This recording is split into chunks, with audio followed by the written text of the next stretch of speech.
आज हम पढ़ेंगे निश्चित समाकलन। पिछली कक्षा में हमने निश्चित समाकलन के बारे में पढ़ा, उसका मौलिक प्रमेय और योग की सीमा के रूप में निश्चित समाकलन। आइए देखते हैं योग की सीमा के रूप में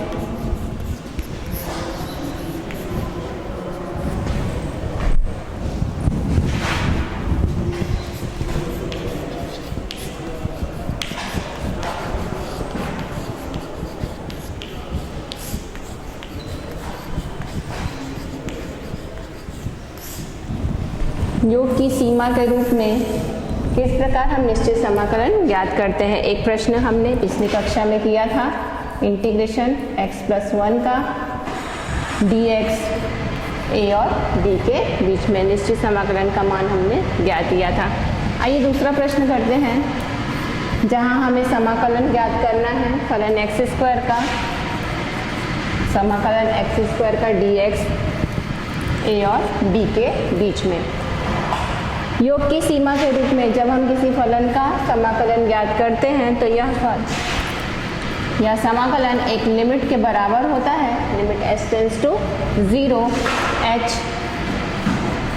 fa plus h plus fa plus 2h से लेकर fa प्लस n-1 h तक पढ़ चुके हैं हम पिछली कक्षा में। यहाँ हमारा दिया गया फलन f(x) बराबर है x का वर्ग। आइए मान निकालते हैं, क्या होगा fa, निश्चित ही यह होगा a का वर्ग, fa प्लस h का मान होगा a प्लस h का वर्ग। इसी प्रकार मान निकालते हैं fa प्लस n-1h का, और यह होगा a प्लस n-1h का वर्ग। हमारे पास मान है fa का, a का वर्ग, fa प्लस h का, a प्लस h का वर्ग। इसी प्रकार fa प्लस 2h का मान हम लिख सकते हैं प्लस 2h का वर्ग। इन सभी मानों को हम रखते हैं। आइए देखते हैं हमें क्या प्राप्त होता है। हम देखते हैं समाकलन a से b x का वर्ग dx बराबर हमें मिलेगा limit s tends to 0 h fa है हमारा a का वर्ग, fa प्लस h है a प्लस h का वर्ग, धन fa प्लस 2h होगा a प्लस 2h का वर्ग, और इसी प्रकार fa प्लस n-1h होगा a प्लस n-1h के वर्ग के बराबर। हल करते हैं इसे।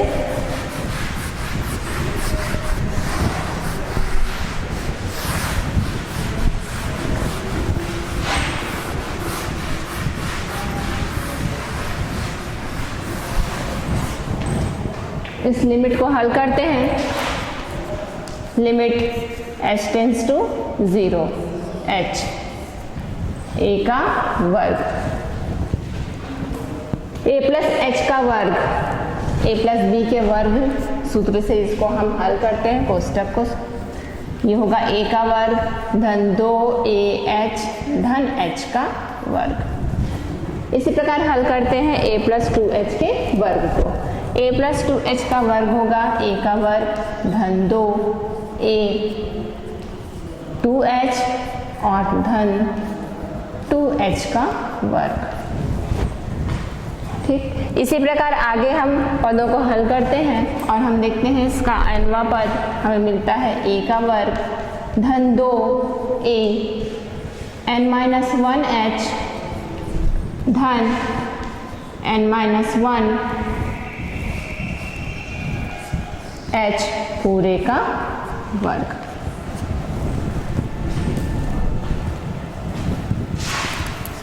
देखते हैं अगला पद, limit h tends to 0 h।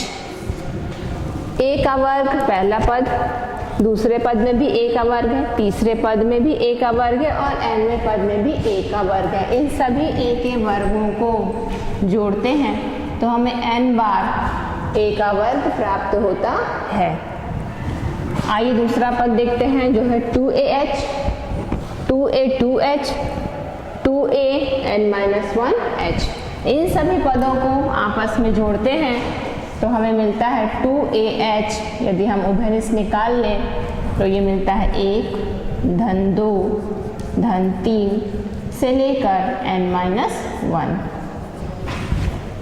इसी प्रकार तीसरा पद है h का वर्ग, h का वर्ग है, यहाँ 2h का वर्ग है, फिर 3h का वर्ग है और लास्ट में n-1h का वर्ग है।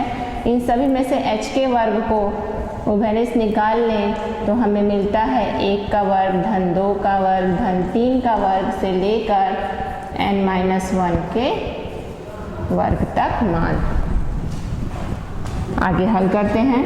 Limit h tends to 0 h, n a का वर्ग पहला पद है 2ah, 1 धन 2 धन 3 से लेकर n-1 n पदों के समांतर श्रेणी है जिसके n पदों का योगफल हमें मिलेगा n-1 बटे में 2। इसी तरह हम जानते हैं n प्राकृत संख्याओं के वर्गों का योगफल और उसी तरह हम निकाल सकते हैं 1 का वर्ग धन 2 का वर्ग धन 3 का वर्ग और इनका मान भी हम लिख सकते हैं n-1 2n-1 बाय 6, जिसका मान आएगा। आइए इसको थोड़ा सा और हल करते हैं।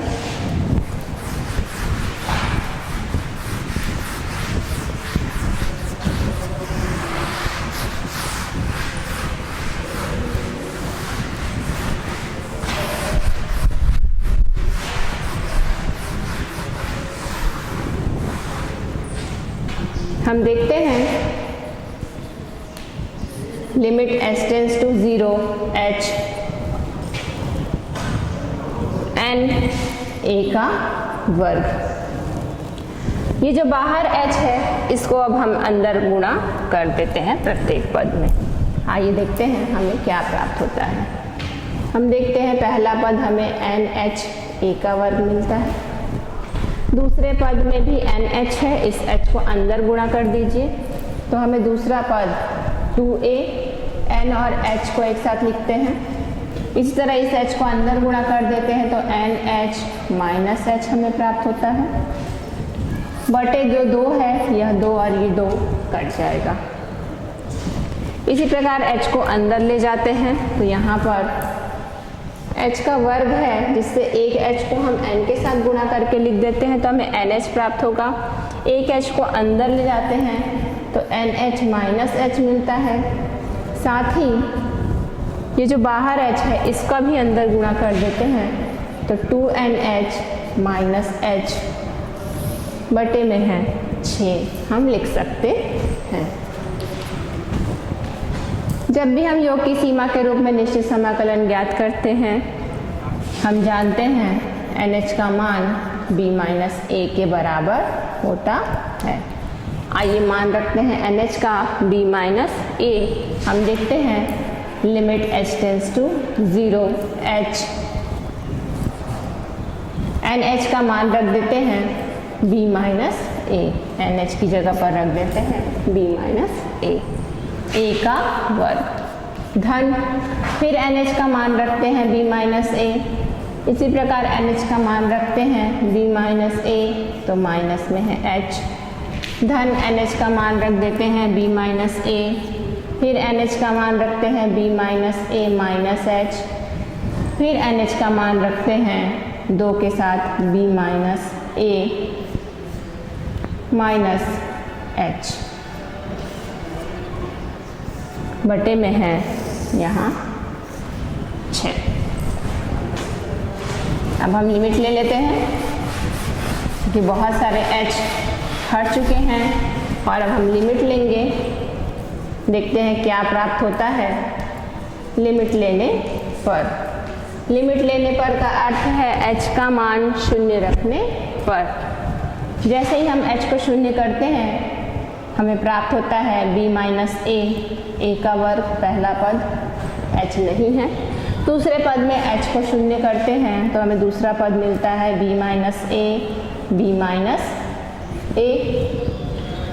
तीसरे पद में भी जहाँ जहाँ h है उसको शून्य करते हैं तो हमें प्राप्त होता है b माइनस a तथा 2 b माइनस a बटे में है 6। इस 2 से इस 6 को हम काट देते हैं तो हमें प्राप्त होता है b माइनस a और बटे में 3। देख रहे हैं हम सभी पदों में b माइनस a उभयनिष्ठ है, कॉमन है, इसे हम बाहर निकाल लेते हैं तो हमें प्राप्त होता है a का वर्ग धन b माइनस a का वर्ग बटे 3।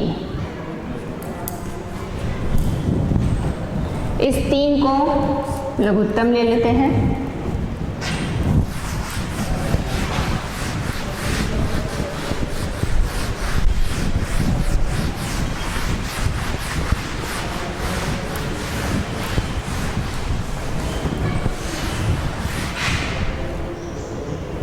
हम देखते हैं एक्स स्क्वायर का a से b के बीच सीमाओं के बीच निश्चित समाकलन हमें प्राप्त होता है b minus a।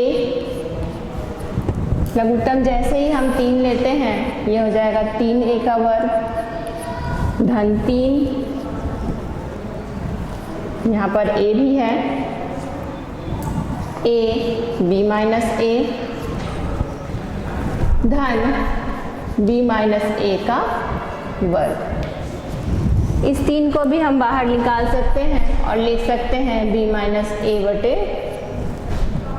3।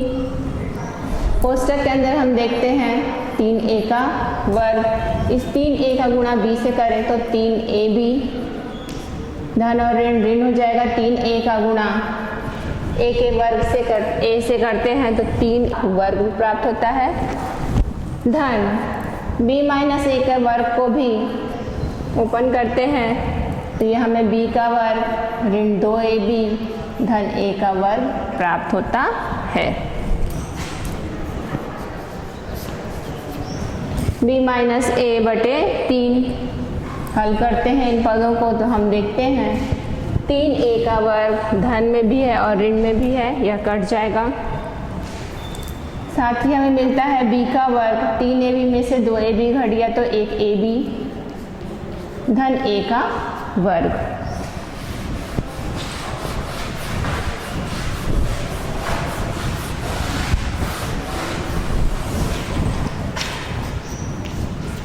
b minus a b square plus ab plus a square सूत्र बन जाता है b cube minus a cube का बटे में 3। तो हम देखते हैं कि एक्स स्क्वायर dx का a से b के बीच में निश्चित समाकलन हमें प्राप्त होता है b cube minus a cube बटे 3 और यही इसका उत्तर है। तो इस प्रकार योग की सीमा के रूप में भी हम किसी भी फलन का निश्चित समाकलन ज्ञात कर सकते हैं। आइए एक और प्रश्न बनाते हैं।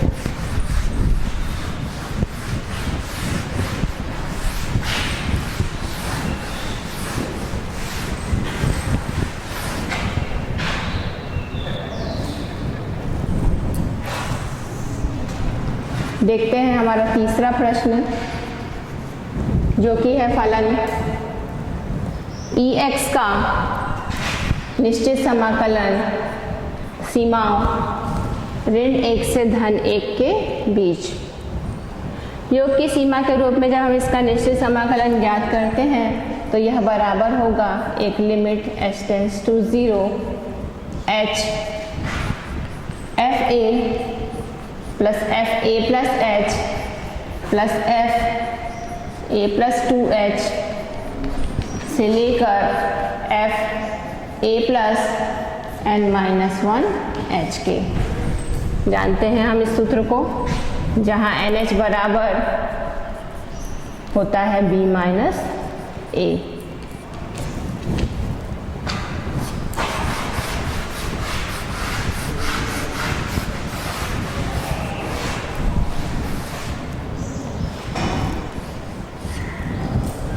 आइए मान रखते हैं, चूंकि एफ एक्स परिभाषित है ई एक्स से, एफ ए होगा ई की घात में ए, एफ ए प्लस एच होगा ई की घात में ए प्लस एच। इसी प्रकार एफ ए प्लस 2 एच होगा ई की घात में ए प्लस 2 एच, तथा F A plus N minus 1 H होगा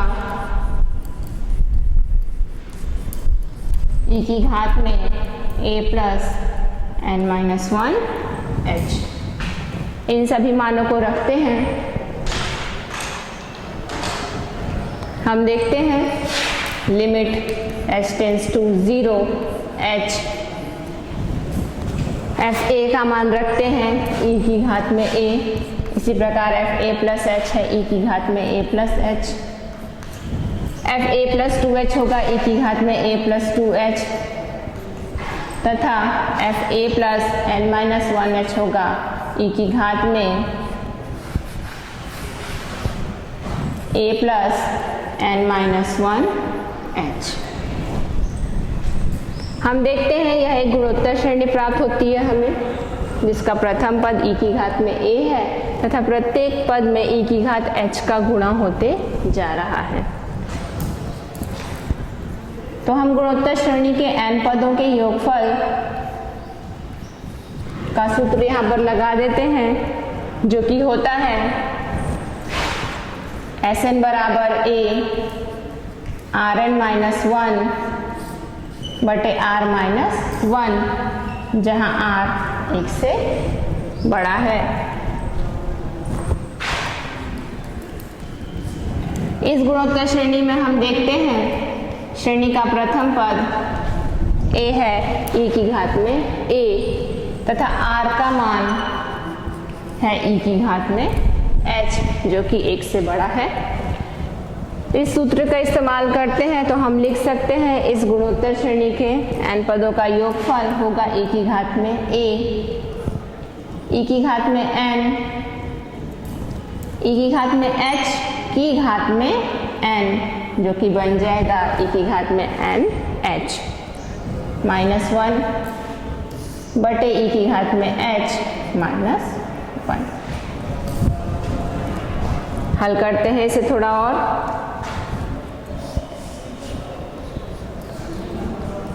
limit h tends to 0, h है बाहर, e की घात में a, e की घात में nh माइनस 1 बटे में e की घात में h माइनस 1। आइए मान रखते हैं nh का, nh बराबर होता है b माइनस a, e की घात में nh है, nh का मान रख देंगे। अब हम b माइनस a देखते हैं हमें क्या प्राप्त होता है।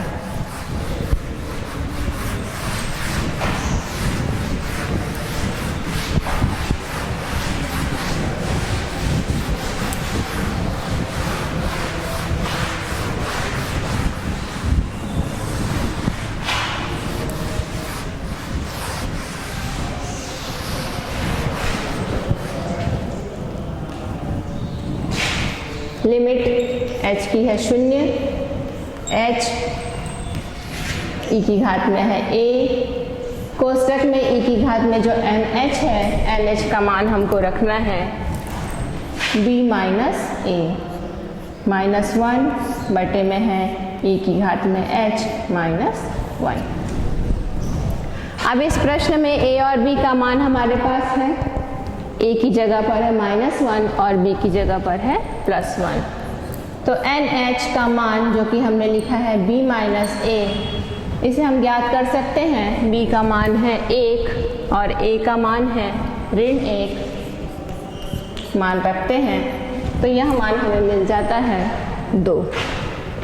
आइए इस मान को रखते हैं, a और b के मानों को रख देते हैं।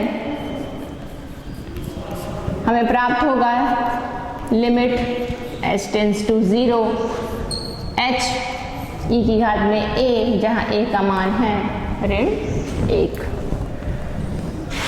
कोष्टक में e की घात b माइनस a, जिसका मान है 2 ऋण 1, और बटे में e की घात h ऋण 1।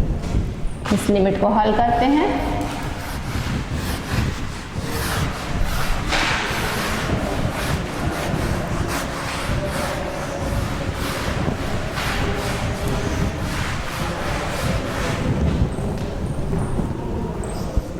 e की घात में ऋण 1, e का वर्ग ऋण 1, h से e की घात में ऋण 1 को 1/e लिख सकते हैं। तो e स्क्वायर माइनस 1 और बटे में e, इस लिमिट से बाहर हम निकाल सकते हैं। Limit h tends to 0 h बटे e की घात में h ऋण 1। इस लिमिट को हल करना है हमें। हम जानते हैं लिमिट यदि x की 0 हो तो ex माइनस 1/x का मान 1 होता है। तुलना करते हैं तो हम लिख सकते हैं, इस लिमिट को इस्तेमाल यहाँ करते हैं, e स्क्वायर माइनस 1 बटे e, और इस लिमिट का मान हो जाएगा 1, और यह आ जाएगा e स्क्वायर माइनस 1 बटे e, और यह इस लिमिट का उत्तर। तो इस प्रकार योग की सीमा के रूप में हम फलनों का निश्चित समाकलन ज्ञात कर सकते हैं।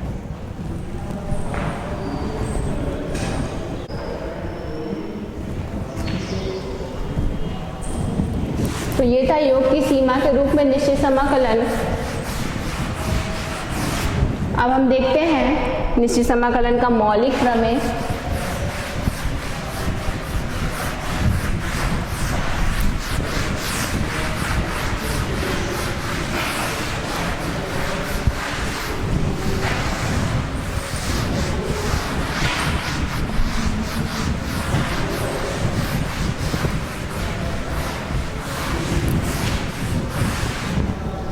मौलिक प्रमेय भी हम पढ़ चुके हैं।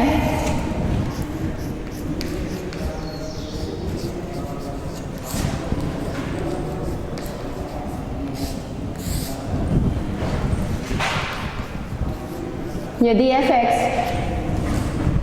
अंतराल a b में एक सतत फलन है, यदि फलन f(x) अंतराल a b में x का सतत फलन है तथा इस फलन का समाकलन इंटीग्रेशन f(x) dx f(x) के बराबर है, तो फलन f(x) का सीमाओं a और b के बीच में, जहाँ a निम्न सीमा तथा b को उच्च सीमा हम कहते हैं, सीमाओं के बीच में निश्चित समाकलन fb माइनस fa से परिभाषित किया जाता है, और यही कहलाता है निश्चित समाकलन का मौलिक प्रमेय। कुछ फलनों के लिए हम इस प्रमेय का इस्तेमाल कर चुके हैं। आइए हम देखते हैं, जब हमारे पास प्रश्न हो दो फलनों के गुणनफल के रूप में, यदि हमारे पास हो दो फलनों का गुणनफल, तो वहाँ पर हम किस प्रकार निश्चित समाकलन ज्ञात कर सकते हैं। दो फलनों के गुणनफल के लिए जब हम निश्चित समाकलन ज्ञात करते हैं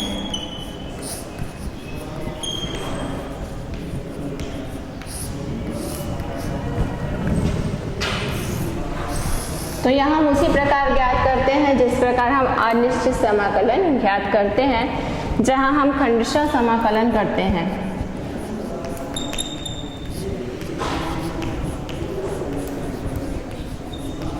खंडशः समाकलन अनिश्चित समाकलन में हम पढ़ चुके हैं। यदि हमारे पास दो फलन हैं u और v, दोनों ही x के फलन हैं u और v, तो इन दोनों के गुणनफल का समाकलन होता है पहला फलन दूसरे फलन का समाकलन ऋण समाकलन पहले फलन का अवकलन करते हैं हम, दूसरे फलन का समाकलन करते हैं और इन दोनों के गुणनफल का समाकलन।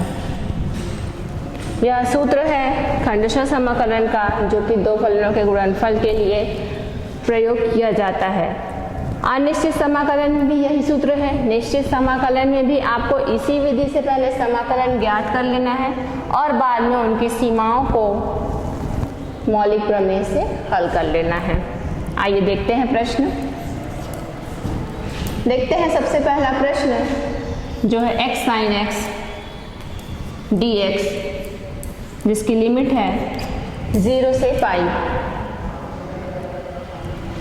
इस निश्चित समाकलन को ज्ञात करने के पहले हम इन सीमाओं को हटा देंगे और इस खंडशः समाकलन सूत्र से पहले x sin x का समाकलन ज्ञात करेंगे और बाद में उनकी सीमाओं को हल करेंगे।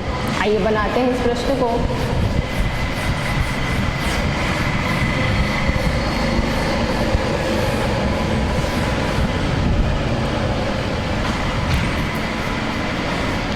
माना हमें समाकलन करना है I बराबर 0 से पाई x sin x dx है। सीमाओं को छोड़ दें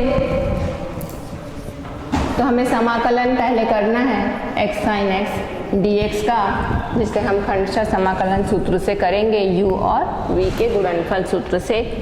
पहला फलन u x है, दूसरा फलन v sin x है, दोनों ही x के फलन हैं। सूत्र में मान रखते हैं तो हम लिख सकते हैं पहला फलन x, समाकलन करेंगे sin x का dx माइनस फिर इंटीग्रेशन समाकलन करेंगे d बाई dx x का, समाकलन sin x का sin x dx और इस पूरे के लिए dx लिखेंगे।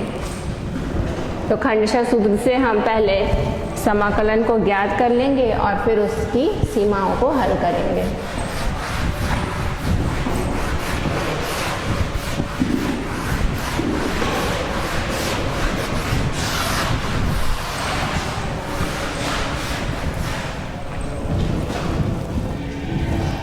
हल करते हैं इसे। पहला फलन है x, साइन का समाकलन करते हैं, यह हमें प्राप्त होता है माइनस कॉस एक्स, माइनस का चिन्ह, फिर समाकलन इंटीग्रेशन।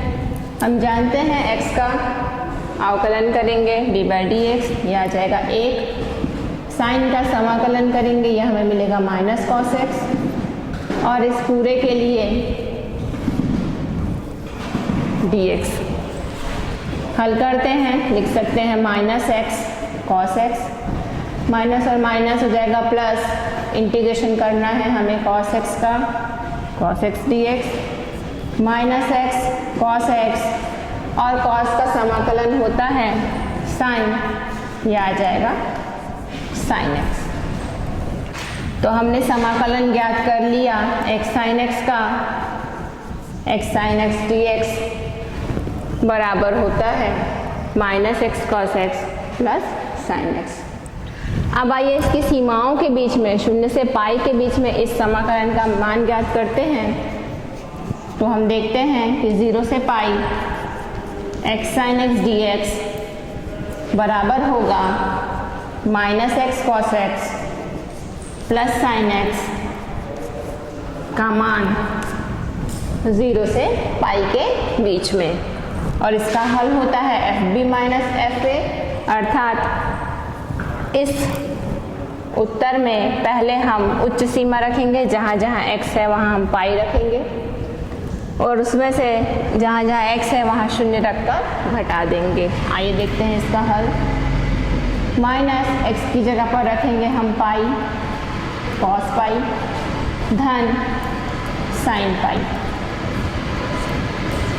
में से घटाएंगे माइनस 0 कॉस 0 धन साइन 0 को।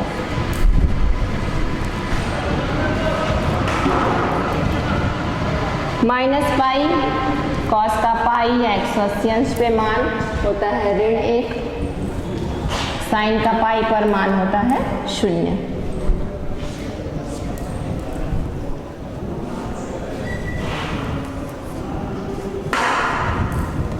इसी प्रकार यहाँ हम देखते हैं 0 से गुणा होने पर पहला पद 0 और साइन का 0 पर मान भी होता है 0, तो सारे ही पद हो गए 0। थोड़ा सा और हल करते हैं।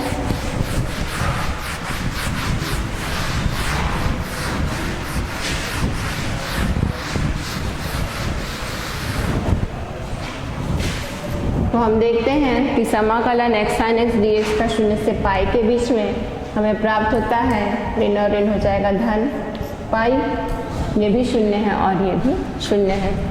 अतः इंटीग्रेशन 0 से पाई x sin x dx का मान होता है पाई, और यह इसका आंसर है, उत्तर है। आइए बनाते हैं दूसरा प्रश्न।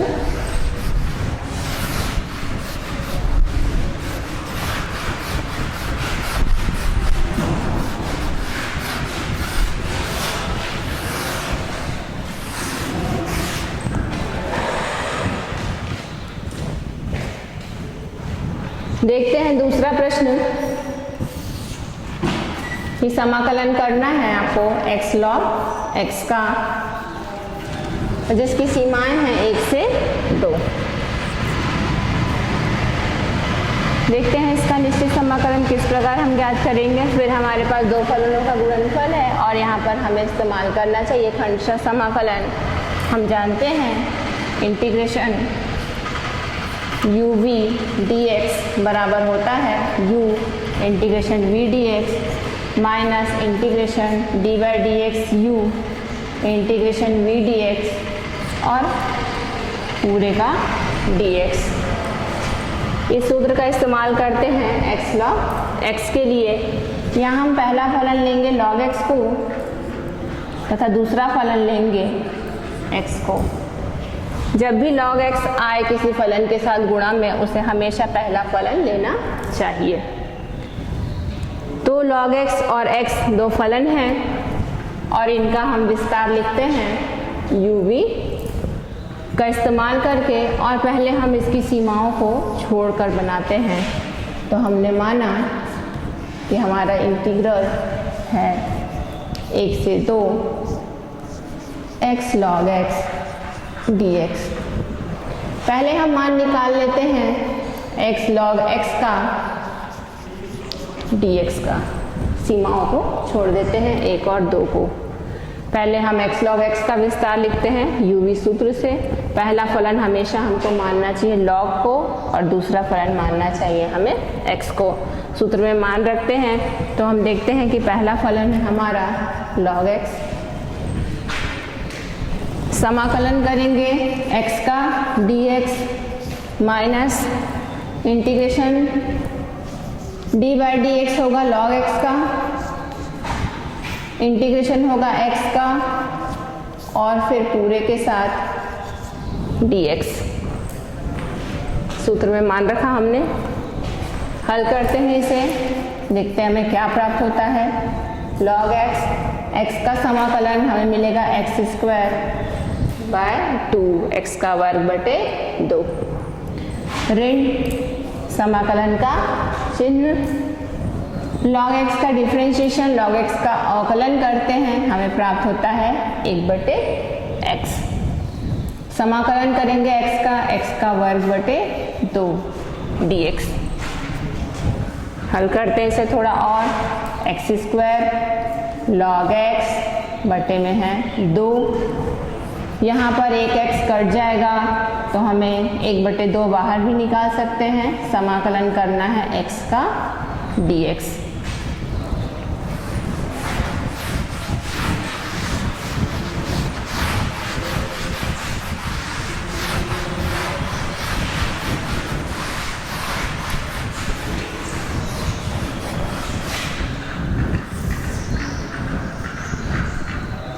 ये हमें प्राप्त हुआ x स्क्वायर log x बटे 2, 1 बटे 2 x का होगा समाकलन x का वर्ग बटे 2।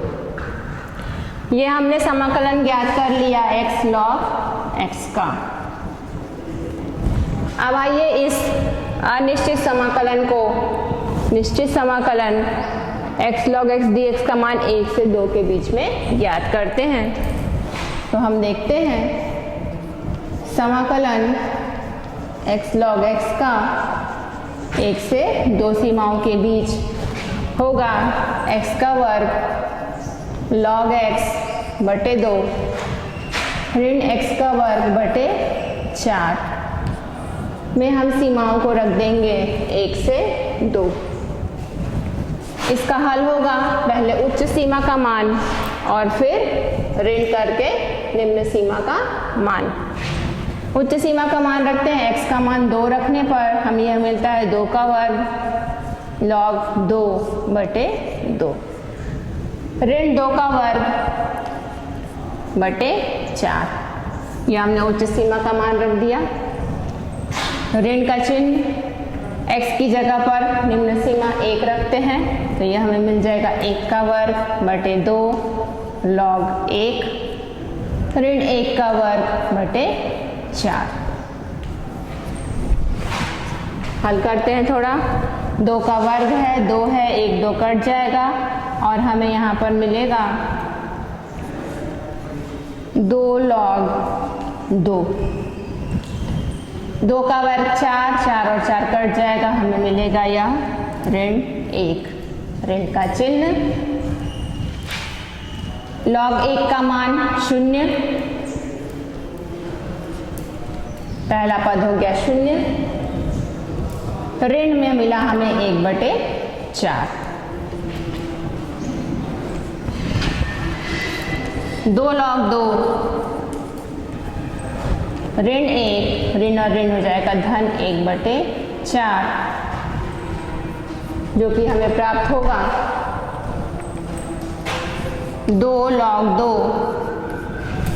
ऋण 1 और 1 बटे 4 को हल कर लेंगे लघुत्तम लेके, हमें यह प्राप्त होगा 4 ऋण 4 धन 1 अर्थात ऋण 3 बटे 4 और यही इसका उत्तर होगा।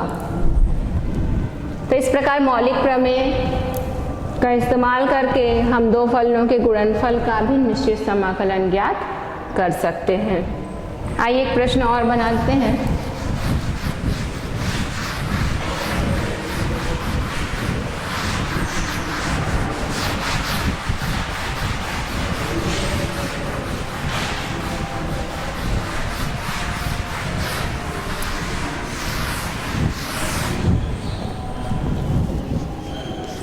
तीसरा फल देखते हैं। तीसरा प्रश्न जहां हमें निश्चित समाकलन ज्ञात करना है 0 से 1 x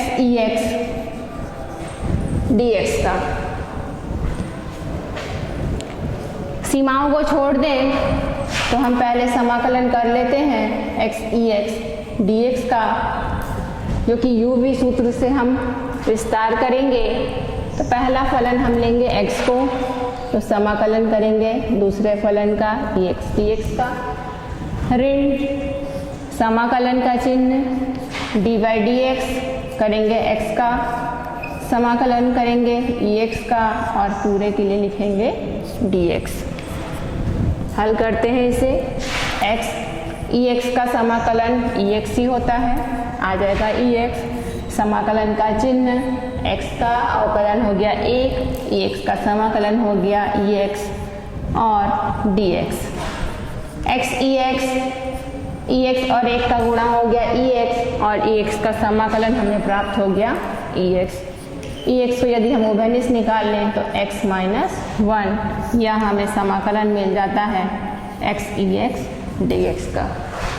आइए इसकी सीमाओं को रखते हैं तो हम देखते हैं I बराबर है 0 से 1 x dx, तो यह बराबर होगा ex x ऋण 1 पर हम सीमाओं को रख देंगे 0 से 1 और इसका हल होगा उच्च सीमा ऋण निम्न सीमा। पहले हम x का मान 1 रखते हैं तो ये हमें मिलेगा e की घात में 1, 1 ऋण 1, ऋण e की घात में 0, तो 0 ऋण 1। x का मान हमने पहले 1 रखा और फिर 0 रखा। देखते हैं हमें क्या प्राप्त होता है। e की घात में 1 हो गया 1, लेकिन 1 ऋण 1 हो गया 0, तो पहला पद हमें मिला 0। ऋण e की घात में 0 हो गया 1 और 0 ऋण 1 हो गया ऋण 1, तो हम देखते हैं ऋण 1 और ऋण 1 का गुणा हमें प्राप्त होता है 1, और यह इस प्रश्न का उत्तर।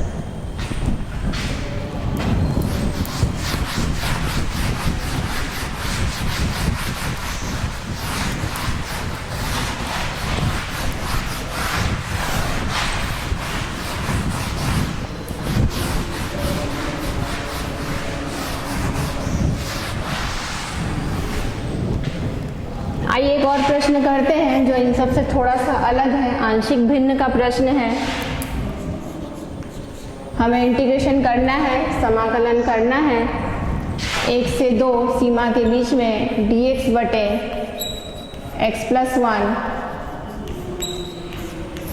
गुणा x प्लस 2 का। आंशिक भिन्न से पहले इस प्रश्न को बनाते हैं। हमें दिख रहा है आंशिक भिन्न का प्रश्न 1 बटे x प्लस 1 और x प्लस 2 को हम आंशिक भिन्न से हल करते हैं। पहले इसे हम लिख सकते हैं a बटे x प्लस 1 धन b बटे x प्लस 2। देखते हैं हम 1 बटे x प्लस 1 और x प्लस 2 का मान होगा, a का गुणा होगा x प्लस 2 से, धन b का गुणा होगा x प्लस 1 से, हर में x प्लस 1 और x प्लस 2 का गुणा लघुत्तम a का गुणा हो जाएगा x प्लस 2 से, b का गुणा हो जाएगा x प्लस 1 से। तुलना करते हैं, हर तो दोनों तरफ समान है, दायां पक्ष और बायां पक्ष, पर अंश दोनों के अलग हैं और तुलना करते हैं तो हमें 1 बराबर मिल जाता है x धन 2 धन b के साथ x धन 1। x का मान एक बार हम ऋण 2 रखेंगे, b का मान प्राप्त होगा, x का मान एक बार हम ऋण 1 रखेंगे तो हमें a का मान प्राप्त होता है। x का मान ऋण 2 रखने पर हमें प्राप्त होता है, ये तो 0 हो जाएगा और ये हमें मिल जाएगा ऋण 2 धन 1, अर्थात b बराबर हमको मिल जाता है ऋण 1।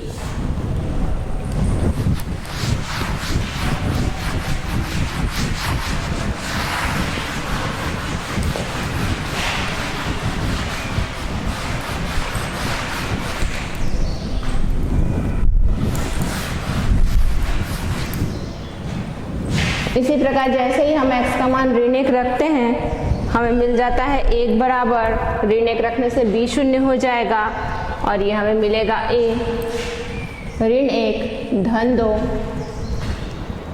ऋण 1 और धन 2 हो जाएगा 1 और a बराबर हमें मिल जाएगा 1 और हम लिख सकते हैं 1 बटे x धन 1 x धन 2 बराबर होगा 1 बटे x धन 1 ऋण 1 बटे x धन 2।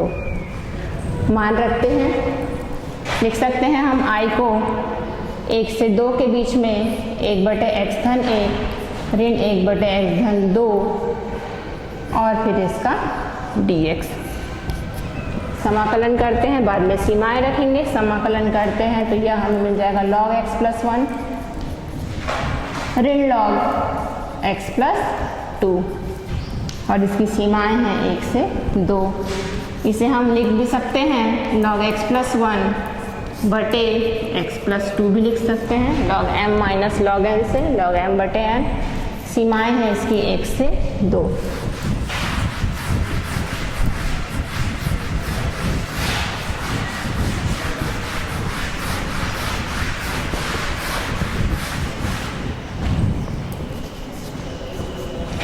i बराबर हमें प्राप्त होता है उच्च सीमा ऋण निम्न सीमा बनाते हैं 2 धन 1 बटे 2 धन 2 में से log 1 धन 1 बटे 1 धन 2। हल करते हैं इसे तो यहाँ हमें मिल जाता है log 3 बटे 4 ऋण log 2 बटे 3, जिसे हम लिख सकते हैं log 3 बटे 4 बटे में 2 बटे 3। संख्याएं पलट जाएंगी और यहाँ हमें 3 बटे 4 में गुणा मिल जाएगा 3 बटे 2, जिसे हम लिख सकते हैं log का 9 बटे 8 और यह इसका उत्तर। तो इस प्रकार मौलिक प्रमेय का इस्तेमाल करके हम विभिन्न प्रकार के फलनों का निश्चित समाकलन ज्ञात कर सकते हैं। धन्यवाद।